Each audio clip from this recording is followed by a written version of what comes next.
Did I turn off the logo? Oh, no, it's still there. It's just very faded. All right. We are live. Cool. I'm back. Yes. Oh, yes. And it is not a solo cast. I'm not entertaining myself. But we are entertaining. I hope.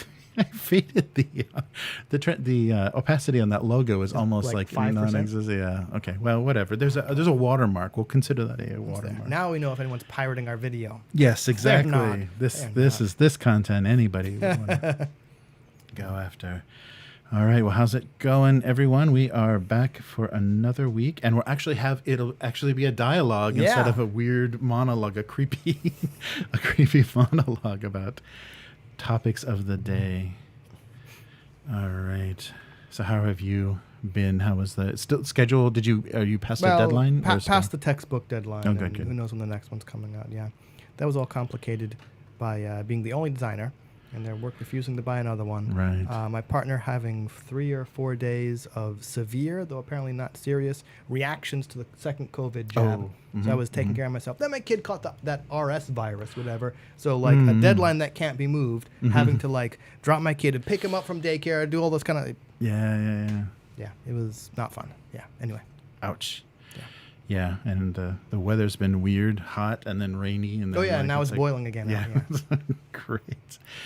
Great. And we haven't even gotten into the horrible tropical storm season yet. We're going to get typhoons galore, I'm sure. Hopefully not, but... Yeah, hopefully it'll just slide into the cold weather and then forget about it. Yeah, I'd prefer that. Yeah. All right, I'm going to try to actually face the camera a little bit. Yeah, it's hard because I want to talk this way, but right. Right. So we'll see how this works. All right. Cool. So let's get started. Oh, there we go. Hey, Crispin, how's it going? Happy COVID Day. Yes. Oh man, every day is going to be Happy COVID Day. Yeah, it's getting even wackier in Japan. At least we're not in Australia. From what I've heard from Australians, it's not fun. Yeah. Well, we are in Osaka, which is apparently higher than Tokyo. Yeah. Only because Tokyo ain't doing shit for testing. That's the only reason. Right. Yeah. If you don't test, you don't know. Exactly. If you don't test, you don't know. Yeah. There's something like I've said online on social media. Hey, welcome to COVID Day. Yeah, real tired of the new case numbers, which mean fuck all. Give me the % tested positive that day. Right. Because the only way you could massage that is to either test nobody and have like virtually nobody and have virtually nobody be positive, or test the fuck out of people and have a real small % be positive, which is what you want, right? Yeah. Right, so, hey, 2,000 new cases. Out of how many tests? 2,000? Because that's real bad. Yes. 4,000? Okay, that's 50. Still not great, but you know what I'm saying. Yeah. Anyway. No, that's Osaka is testing more than Tokyo, which is why Osaka has a higher number of cases than Tokyo. Anyway. Which leads to TTRPGs. How? I don't know. Sorry. It's connected somehow. It's mathy. All right. Well, let's do this. Cool. Let me switch over here. Okay. Oh, yeah. We'll do the moment of silence at the end. Cool. Yeah, that helps. I got to come up with a graphic for that too. Welcome to the Weekly. I'm Jeremy. I'm Chris. And this week on the Weekly, Broken Token fires half their staff. Ooh. Actually, it's more than half. Okay. They're a tiny company, though. Duncan Rhodes Paint Series. Okay. Ed Greenwood's new setting, 4.5e. Okay. And Avatar Legends, $10 million Kickstarter. It's 10 now. It's 10. Last time I checked, it was 9. Wow. Okay. Keeps on going. Yep. So let's start with probably the ugliest story in tabletop. Avatar? Oh, the broken token. Sorry. Okay. Avatar. Well, yeah, that's pretty ugly. We'll save that for later. Broken Token. So the CEO of Broken Token steps down. Okay. But not before laying off half of the staff. 13 of, I think, their 21 employees. Wow. Okay. So more than half. Yeah. Okay. Yeah. Much more than half. And this follows allegations of sexual abuse in a relationship with an employee. And so, hey, CEOs, maybe don't date within your company, especially when your company's like 24 people. Right. that would be not knowing the situation here. Okay, I got some see details. where that's going. Mhm. Right. Okay. Details. But I'm wondering why that led to the firing of 13 people. But Well, yeah. I'll catch up on that. I think maybe I talked to myself about this before. But so Greg Spence will no longer head the company, and he's handing over duties to Kelsey Royer. Will maintain a supporting role and will probably benefit financially still from, the company, from owning and being involved in the company. So this all stems from a post on Medium that happened on August 18th from Ashley Taylor, who was a employee of the company, and she accused the CEO of sexual assault, mental and emotional abuse over several years. And the name of the post was "Speaking Up to Protect Others," and the motivation. She had been silent, obviously, for a long time, for years, and then when she found out it was happening to other people in the company, said, "I have to say something." And of course, immediately the CEO said, "None of these allegations are true. And everything was consensual. We're all good here." Even though some of the things she claimed about him trying to figure out how to compensate her without paying her a salary and putting her up in an apartment, there's all these weird details that made this this is just innocent consensual stuff seem a little scary. Far-fetched, right? Okay. Yeah. So immediately after these accusations happened, Gloomhaven's creator, Isaac Childress, Blades in the Dark publisher, Evil Hat said, "Hey, we're done with these guys." And so, Gloomhaven is in a huge Kickstarter now where they were going to include Broken Token trays as a level or an add-on, I think, for Frosthaven. And they just, sorry, we can't do this. There's no way to replace it in time. We can't support this company after what we've heard. And I guess did Evil Hat use Broken Token to produce the Fate? Possibly, yeah, like right, yeah, because they're all doing. So Broken Token, I think, mostly does laser cut trays and things, and they do them to specs for the game boxes, so you can have a wooden insert in a box. Oh, maybe they're Dresden Files co-op board game or something like that. For yeah, it could be. Possibly. Yeah, right. So that's what causes the layoffs is they lost huge contracts. So now there's just not a need for that many employees, so they're really hanging on to what they've got, hoping to weather the storm, changing leadership, and hoping that the reputation of the company survives. But who knows? Right. Huh. That's a tough position, I guess, for a company to be in because, on the one hand, I think customers kind of have to take a stand and be like, nope, we're not supporting a company that does that. But on the other hand, if the CEO or if the person responsible actually steps down, doesn't continue to benefit financially, which this might not be the case, right? Should customers remain loyal? Okay, we liked your business. You seem to have taken steps to address this problem, right? Okay, maybe you can't just do it right away, but if Broken Token actually has addressed stuff, will people go back? Do they deserve to have people go back? Or customers? But there's no admission of anything, right? So it's a little bit difficult, and there wasn't an open this was inappropriate. There wasn't anything to address, and thinking about the situation of that employee. I mean, this may have been her very first job in the game industry, and endangering this is I'm basically going to be blacklisted from this industry that I love if I bring up any problems with this relationship gone bad.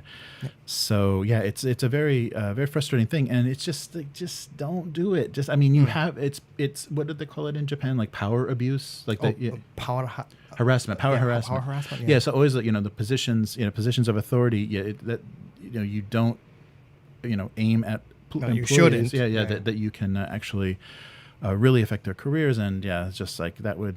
And with a tiny company like this, and obviously they're doing trade shows and stuff, so there's hotels and just don't. Run it like a business, please. Yes, exactly. So we'll see. We'll see what happens to them, and I don't think it would be that hard for another company to step in. What they're doing is not some secret, technology that nobody has. It just somebody would have to kind of step into that position. So we'll see where the Broken Token ends up falling. Which side it ends up falling on. Yes, right.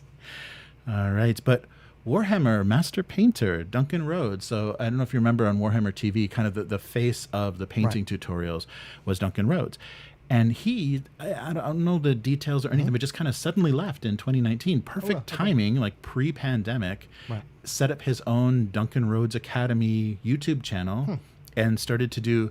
He's still doing some Games Workshop, but kind of branching out into all wargaming and kind of reinforcing the techniques that he was working on it, but doing things, refining things a little bit more. So I think Games Workshop had that just real basic structure that they wanted him to follow. And plus, knowing Games Workshop, you could only ever paint Games Workshop stuff. Right. Which, I mean, if you work for Games Workshop, fair enough. Yeah, right?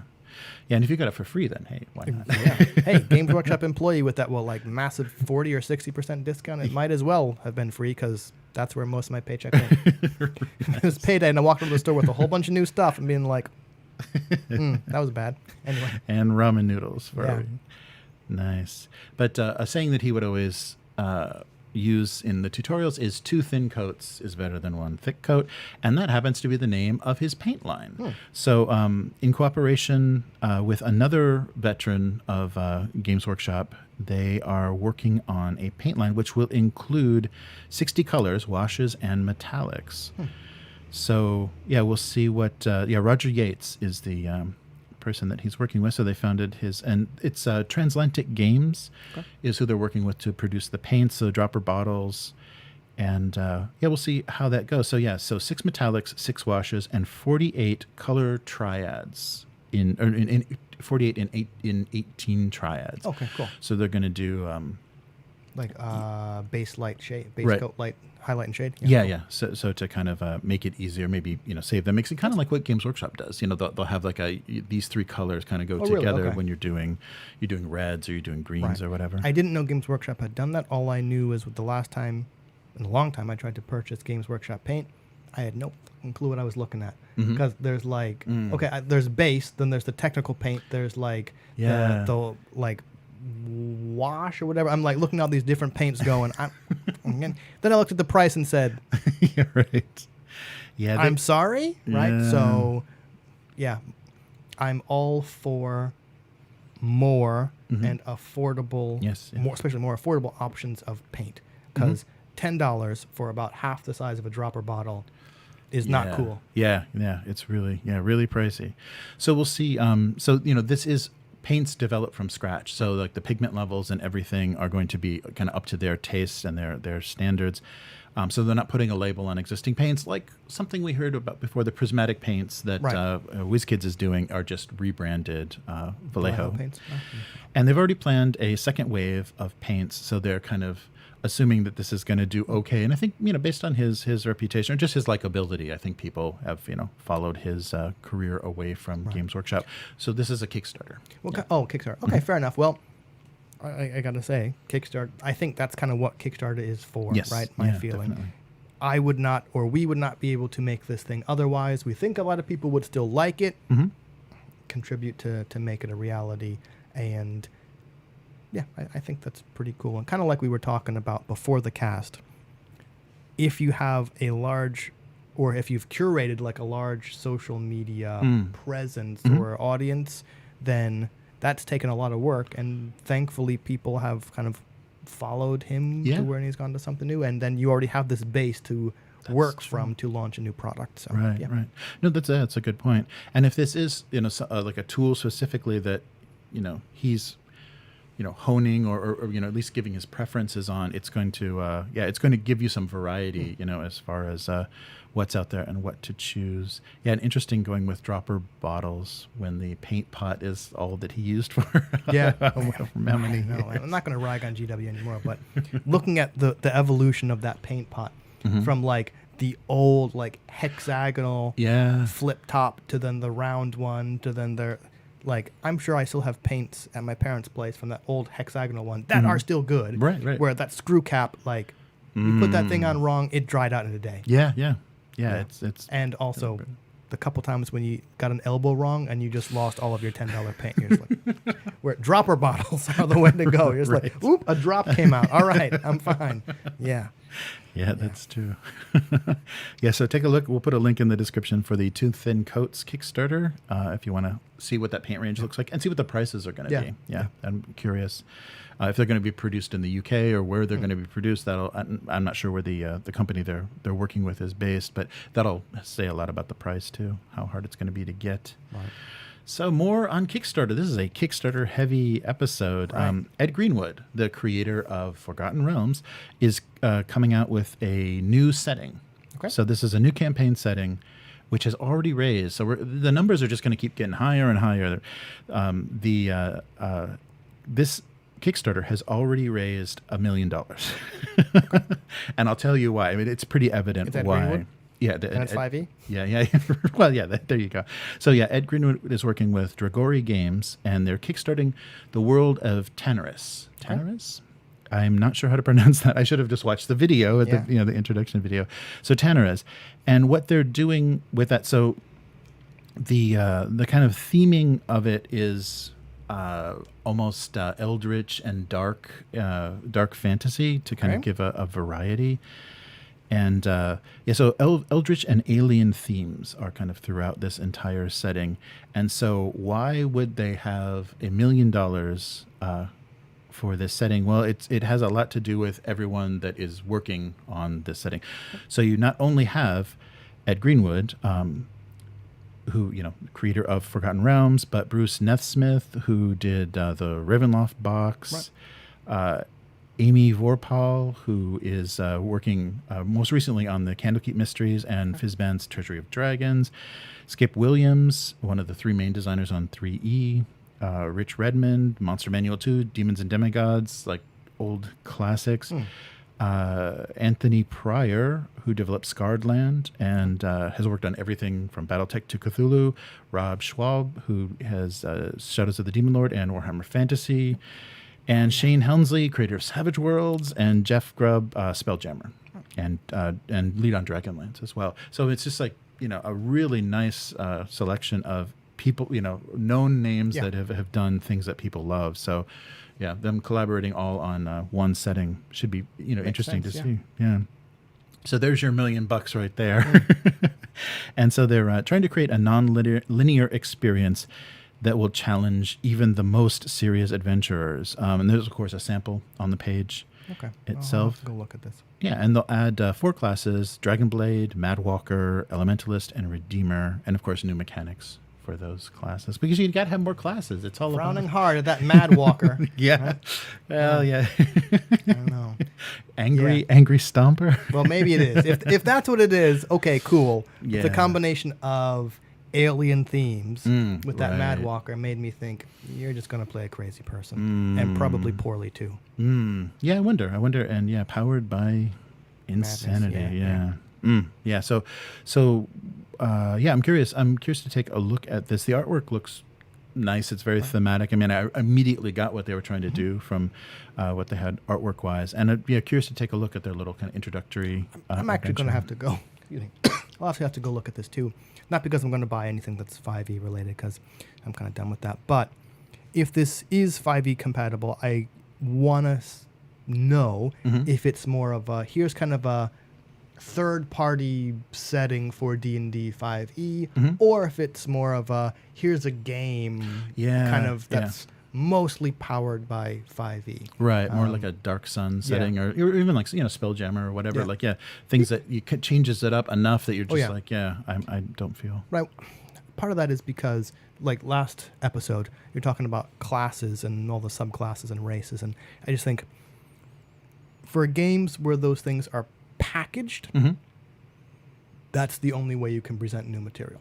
Right? Yeah. Like one of the more recent supplements started to break out those racial abilities, right? Where you could kind of pick and choose. Yeah. But largely it's, you choose a class, you get all these little widgets and gizmos within the class that are balanced within it, as well as with all the other ones. And the only way to kind of ensure you get appropriately sized packages is to present the package deal as a class, right? Which means you have to keep cranking out more of them instead of like, no, that's again a good. Here's a feat. Here's an extra little talent. Here's an extra little perk. No, it's got to be like the whole package. Yeah. And that's the thing. I didn't talk about this last week, but that was the thing I was thinking about. Is that's for creating a new character, for most part, and so they're missing a lot of players because if you're involved in an ongoing campaign and you've got a character, it's like, oh, I want to re-roll this character. Yeah. So it's that seems a little odd to. I guess there's all kinds of like fussing with multi-classing and stuff that you could do or negotiate with your DM if you want access to some. Or you just say, we'll put this game on hiatus and try out this new stuff, or you're playing another game. But yeah, that is a consideration where you almost have to have a new character. Right. But for this Tanares thing, I'm just kind of there's really big names, and I would like to see the quality of the work. Like if it's really like, oh, this is exactly what we've been missing. I don't know. I wonder what they mean by that non-linear. Yeah, maybe. Well, it might be because if you're dealing with kind of eldritch and aliens, it may be like shifting in time or just like things can be maybe more like Call of Cthulhu. You can be actually jumping around to specific events and things that are happening, and it's not it doesn't feel like a progression. You don't feel railroaded because you're just like engaging with these mysteries or these strange events. Or you feel railroaded because at certain points you are forced to go to other points. Right? You're like, okay, we'll do that, and jumping back in time. Oh, really again? And jumping forward again. Yeah. Right. So it could be. I don't know. I'm just kind of somewhat skeptical. I'm not all that impressed with Forgotten Realms. It's like the blandest, D&D, don't listen. Cover your ears setting ever, right? It's like one of those kitchen sink things. So I'm wondering if this is going to be similar. I was listening for what kind of made it distinct, and I'm just kind of like this. I heard a lot of buzzwords, and my cynical self is not entirely sure they're going to be kind of kept, right? Or this kind of sounds a bit to me like Numenera, where everything's going to be so revolutionary and just like. Yeah. Anyway, yeah. Yeah, so a link I shall put in the description, and I'll get these up quick so you can see, maybe the end of some of these. But most of them have been going on for a month. So everybody missed my positivity, didn't they? Yeah. All right, but $1 million on Kickstarter—that's chump change. Right. That's nothing. Up for tabletop, what are they even doing? Amateur hour. All of these esteemed, veterans of the industry, and they only get $1 million. Right. Well, hey, we got Avatar Legends for the tabletop, and it's probably at the time of recording, it's surpassed 10 million. 10 million, and it's still got time. So so this is a monster that's sitting now in the lap of Magpie Games. So. It's interesting. So, Dicebreaker did an interview with Magpie and was kind of talking about how are you guys handling this, and what's up, because Avatar is a Viacom CBS property. You couldn't be dealing with a huger media company, so their approval process and things must be not fun at all. Must be rigid as hell. Yeah. So that means they're restricted as far as stretch goals and things that they can add and things they can promise.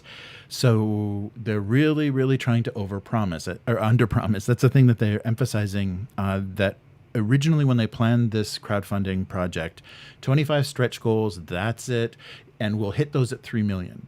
So they're at 10 million, and they've been long past all of those. And Kickstarter backers are just used to this like weird escalating thing, and they love this frenzy of and more, and now it's going to be exotic wood boxes and metal dice, and and it just keeps rolling out. And so I would be curious to support this like for $1 just to read what's going on in the comments, and if they've steered into this negative, like you're not giving us enough, and we're giving you $10 million, we want more, because Kickstarter tends to do that. They tend to be really unsatisfied without these fiery explosions at the end of these campaigns where people are promised the world, and the company can't afford that. So they're basically talking about so this campaign has 10 full-timers plus their contributors working on it. And the fulfillment of this is 10 times larger than anything Magpie has ever done. Right. Yep. So their previous Kickstarter was the tabletop adaptation of Root, the board game Root. Okay. Yep. And that was a $600,000 project. So they're dealing with a much bigger situation than before, and they're not they're not Wizards of the Coast, they're not Paizo, they're not, Hasbro. It's really funny that this such a big license went to a smaller company because, this is a scale you would expect that, Hasbro or somebody else would have taken a look at. There's a couple, I'm seeing chatter about this on like Twitter, which is pretty much the only place I stay now, and looking at this from like a couple different angles. One, like, I like the games Magpie puts out. Mm-hmm. They did the really good supplements for Dungeon World, that Last Life and Last Age of Angels Kite. They also did Masks. Mm-hmm. They did Bluebeard's Bride. So they've done a lot of like games that I like. I have some quibbles with some of the things that the people who run it have done. But like what you said, okay, it's kind of funny that this didn't go to Hasbro. Avatar, right? The flip side of that is, at least in indie circles discussion, there seems to be this idea that you've got like WotC and everybody else, which is obviously not the case anymore, because you like someone pointed out, Magpie Games had the money, or at least the clout or the capital, whatever, to secure an Avatar license. Yeah, that's true. They're not an indie company, right? Like, I sure as don't have money to secure a kind of like IP contract like that. Yeah, right? yeah. So there's a discussion about, okay, when does indie stop becoming indie? Because Magpie is definitely not indie anymore, right? They're kind of like up there with Evil Hat, right, which does Fate, or possibly even more. Right.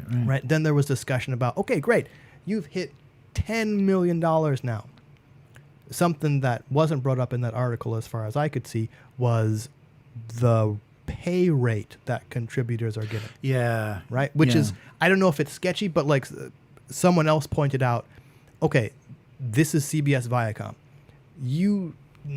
There was like an airtight contract, so payment rates may have been set in that initial contract, and regardless of what the Kickstarter made, that's not changing, right? Which is kind of a shame, because at what point past your goal do you go, time to bump up everybody's pay, right? Yeah. So, They did address that in a little bit concerning way towards the end of the article. This is a big thing to have to deal with. And the one thing that's unique about this is not going to be, a 5e rebrand. This is Powered by the Apocalypse. So an IP of that popularity, using the Powered by Apocalypse World system, is going to bring in a lot of people that may have only ever played 5e if they've played a tabletop. So that is one really good thing, because people are going to see new mechanics and new ways to play a game with only 2 6-sided dice that are, very satisfying and probably match this world and setting really well.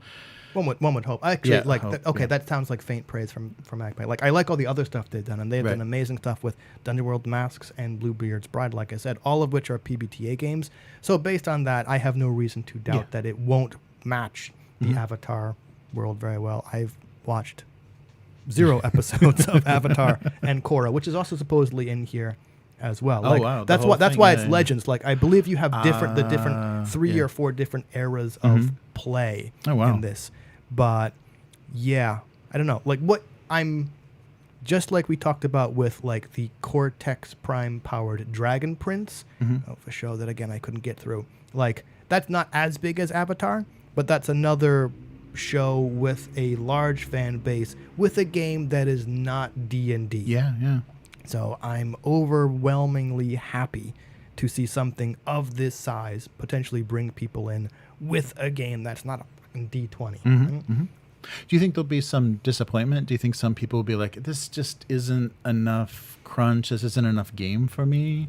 If they've only come I'm sure, because you can't please everybody. Yeah, because there's going to be. And this is a lot of customers. Like, this is a lot of people that, and maybe some people that aren't really even tabletop gamers. Probably not. That, just like the setting, just like the characters, and want as much source, based on that universe as possible. But what you brought up with the stretch goals, I think a counterpoint to that, having 25 stretch goals kind of like ready. Yes, on the one hand, plan out your stretch goals before you launch the campaign, because otherwise you'll run into the problem that Ogre had, where you just overpromise and you lose money because you now can't Yes. Or you don't have a box big enough to ship all the crap you promised, Yeah, right? yeah, right. So I understand that. But someone also pointed out 25 stretch goals at 3 million. They pretty much, this feels a bit more like a pre-order rather than a Kickstarter. Like, we know we're going to hit this. Yeah, Like, we've planned this thing out. So I realize it's a gray zone. Like, at what point does being smart become kind of over planning and knowing you're going to hit this? Yeah. Yeah, that's true. And we talked about that before, taking these big IPs to Kickstarter. It's like, Free League has done a nice job of, when they have a big IP, they just release it because they know it's got built-in success, a built-in audience. You didn't really need to take Avatar to Kickstarter because you're not printing. I mean, I haven't looked at everything that they're doing for this, but they're not printing a board game. There's not like multiple, different focuses. It's just publishing books and supporting. Oh, materials. It's all the like extra little whiz bangs and tokens and dice and stuff like that. But I know what you're saying. Yeah. Yeah. So it's I don't know if this was necessarily, and it's odd that Viacom CBS was like, oh yeah, that sounds like a good idea. Whatever Kickstarter is, like, it's an odd. I don't know. Or do you think Viacom CBS went kind of like, because they approved all those Kickstarter things before. So do you think it's I don't know. Do you think it's some CEO going, not really understanding what an RPG is and thinking a game needs all these extra components? Or do you think it's kind of a more cynical approach of the CEOs going, milk customers for all they're worth because we know nerds like to collect shit, put a lot of it in there? And they may have just been looking at the numbers for tabletops because they just keep going up. Like, tabletop is huge on Kickstarter, so it's a good place to do it. They've got the best built-in audience, and I don't know. But they made this deal in 2020, and its fulfillment is 2022, and it may be pretty strict, as far as like they're going to get that money. That money's held. They're going to get that money dispersed to them. But are they going to come anywhere near a 2022 goal? Because there's a lot of stuff. According to that Dicebreaker article, they are requesting stuff at large enough volume where that kind of opens up supply chains to them that indies and smaller people don't have access to.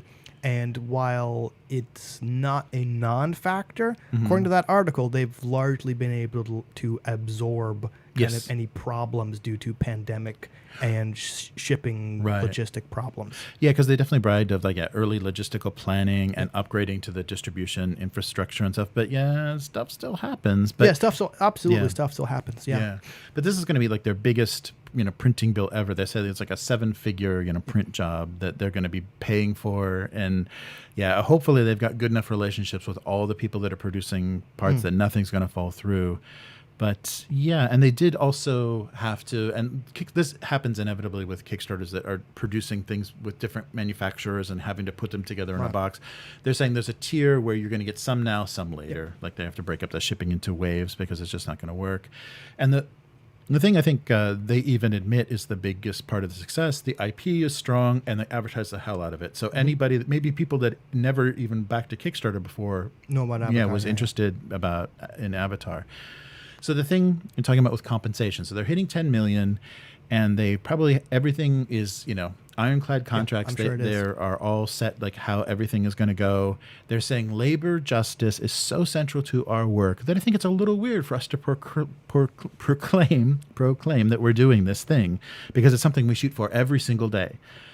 Labor justice doesn't sound like it's going to buy a lot of food, and it's like, because then they don't talk about compensation. They just talk about honoring their contributions, honoring the artists and writers' contributions. How do we appropriately honor these things?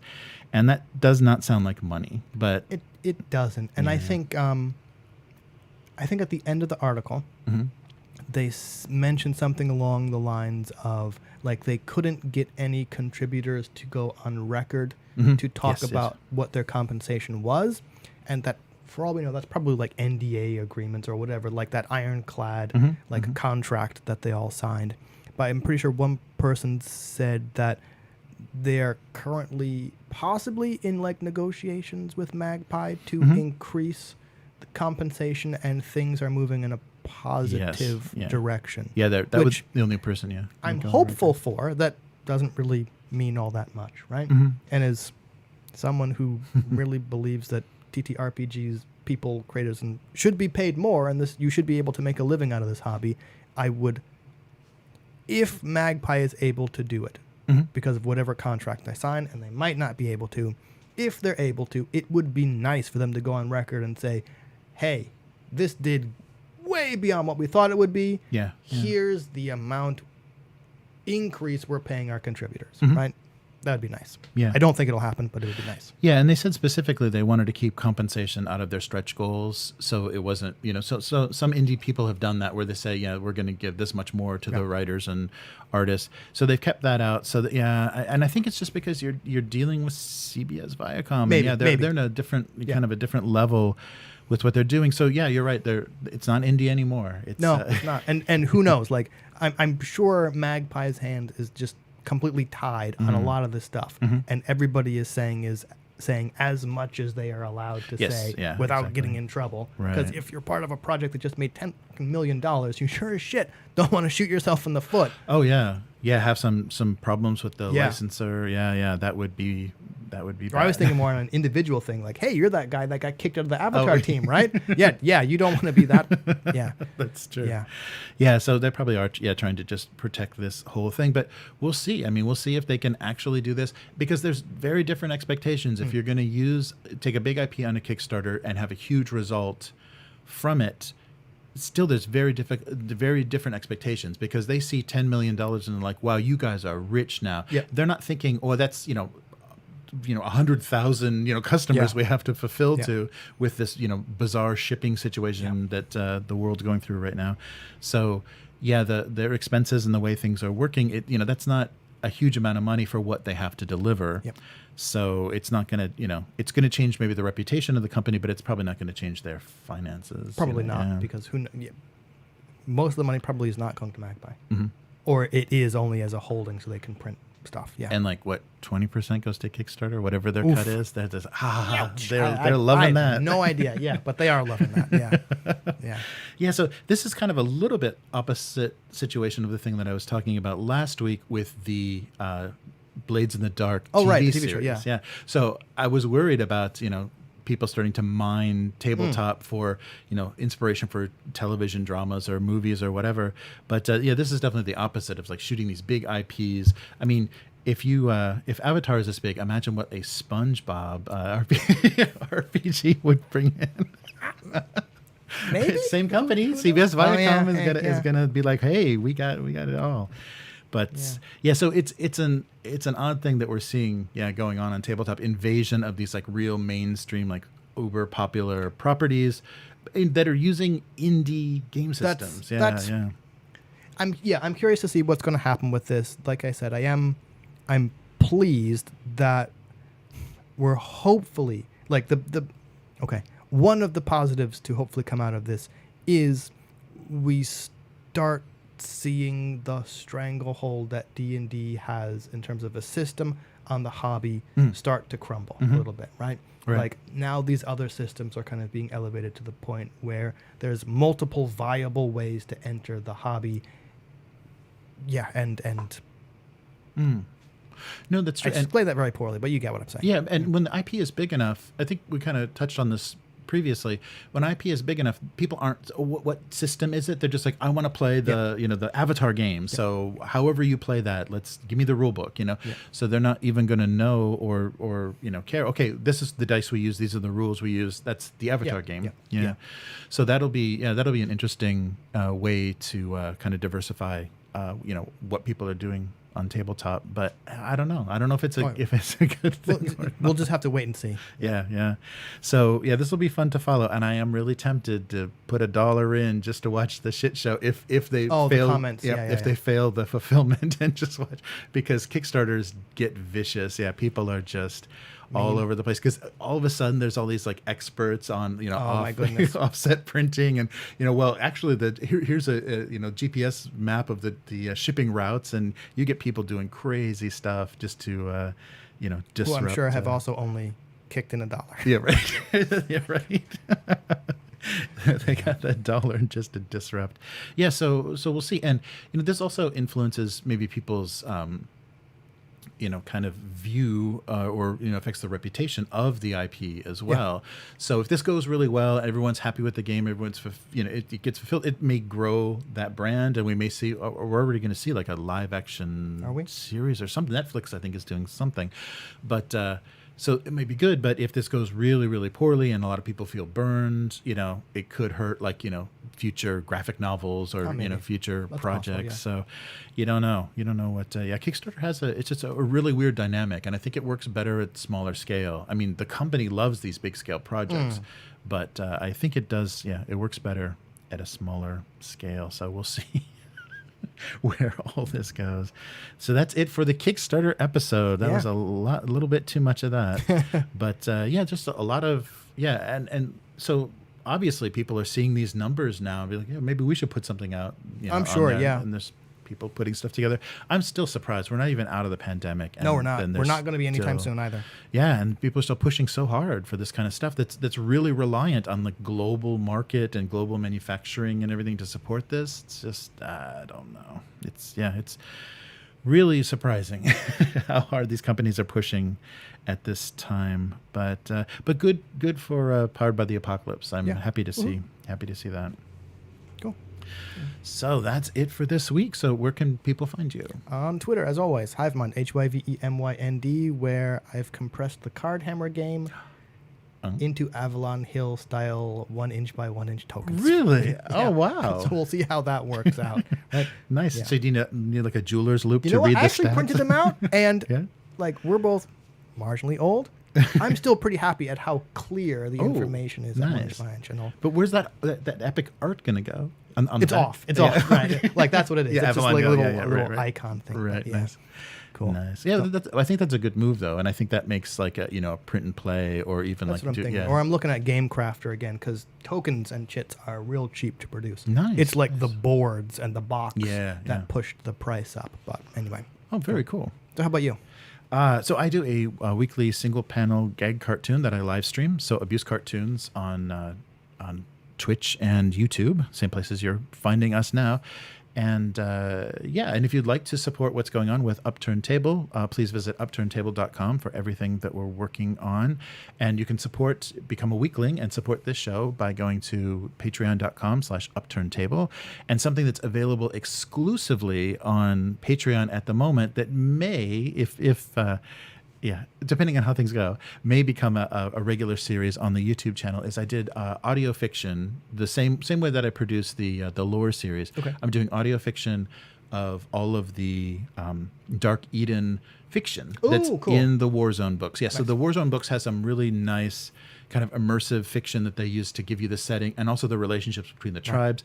So I did a reading of those with sound effects and music, and they work really well because they're interconnected stories. Oh, cool. So it's really cool. The events of each story, you're like, so it works out pretty well. So there's 4 of those, and so those are going up on the Patreon. If you'd like to hear those, please become a patron, and they may eventually find their way onto the YouTube. So Great. Yeah, so Mutant Chronicles audio fiction. Cool. All right, that's it for this week. We'll be doing this again next week. Later, mortals. Goodbye. And now, the moment of silence. Oh, yeah, that's right. Sorry. So now we'll be a little bit quiet to make the podcast as pretty as possible to listen to. That's right. So yeah, give us a few seconds here, and then I'll hit everybody up on the chat and see how it's going.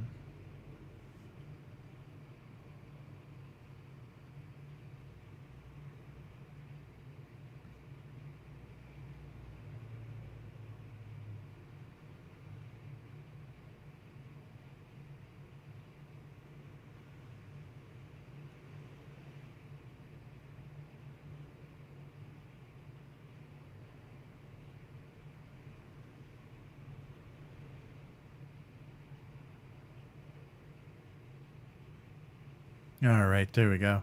So I'll take that air conditioner sound out of the podcast. Hey, K5, Yum. Oh, wow. Good to see you, Yum Num. That I'm sure this is an exciting topic for everyone involved. Maybe there's some Avatar fans out there, but hey, thanks for... Definitely have Avatar fans in the cast. Oh, yeah. Yeah? Yeah. Oh, that's right, Alan. That's right. That's right. Oh, Alan is like a big supporter, right? Yeah. Of the yeah. Dang. We got to get. We do have someone who backed that Kickstarter. Yeah, right. So that we got to get. Yeah, that's what we have to do. As soon as the as soon as that Kickstarter closes, I'm gonna get Alan in this chair, and we're gonna talk about his experience and like his. He's a very optimistic guy, so I have a feeling that he's feeling pretty good about things. But I'm curious, like what level he went in, and he even played the quick start, right? Yeah, he played the I early. got the quick start too. I haven't looked at it, but I do want to. I want to play it. Yeah. I want to give it a shot. Yeah. No, definitely. I mean, Powered by the Apocalypse. Yeah, I want to try anything and see. Good. Play Blades in the Dark. Oh yeah. We gotta do that. Well, hey, show that off on the camera. Everyone can see my 1-inch square. Those are nice, and you still did. I like they did the bevel for the like the face.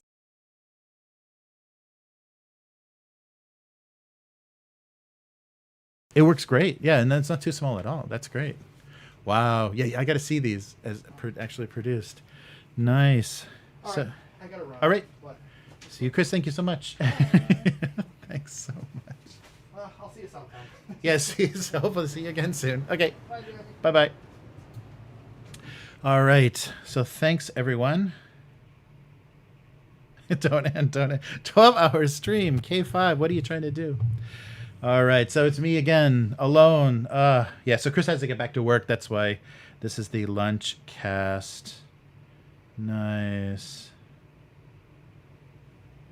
Oh, yeah. Steam. Yeah, definitely. Yeah, we've even done some tabletop simulator stuff on Steam. You can actually do role-playing games there as well, because it's just like that weird. It's a weird like 3D virtual space, so you can throw tokens and maps and stuff on the table. Anything you can bring in as a JPEG can become like an object in that game, and you can roll dice in it too because it's meant to simulate board games. So yeah, that would be fun. Yes.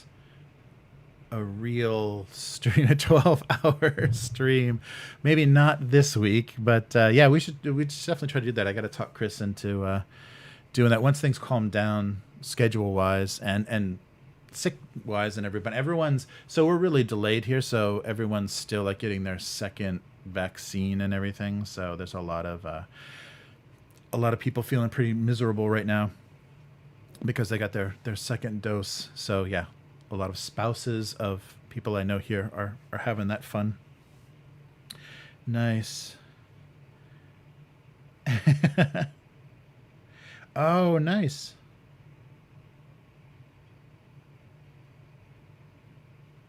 Yeah, right. Here's old Kill Team and new Kill Team is out. So yeah, that just shipped.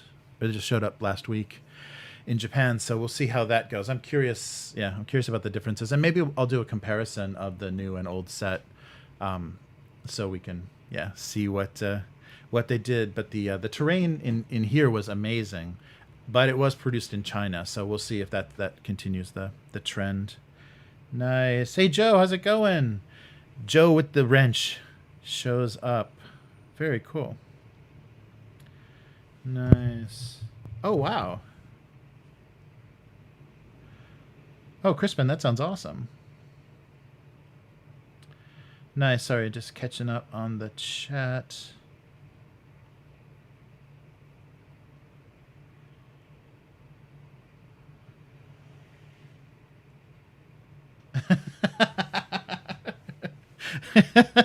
K5, you are out of here. Joe, get K5 out of here. What's he up to? Oh, nice. Well, yeah, I will wrap things up. It's good to see you guys. Thanks for stopping by, and it's good that we can actually have a face-to-face stream again. So yeah, the audio for this episode will go up on as a podcast in all of those places, and those audiobooks are on the Patreon, or audio fictions. So yeah, thanks for watching, guys, and I will see you next time. And before that, I'll see you Monday night on the Abuse Cartoons stream. So yeah, check me out there if you want to have if you want to hear more more one-way conversation but much more interaction with chat. Unfortunately, when we have topics and things like this podcast, there's not as much of a chance to interact. So that's a fun part. But yeah, hey, Yum, thanks for stopping by. It's good to see you. Good to see you in the chat. And K5 and Joe, as always. And Crispin, very cool. I always like seeing you in the chat. And Davi, nice. Davi got our moment of Zen. It's going to become the most popular segment. It's just when we're not talking or moving or doing anything. It's more fun than the rest of it. All right. So see you guys next time. Thanks for stopping by, and take care. Until then, goodbye.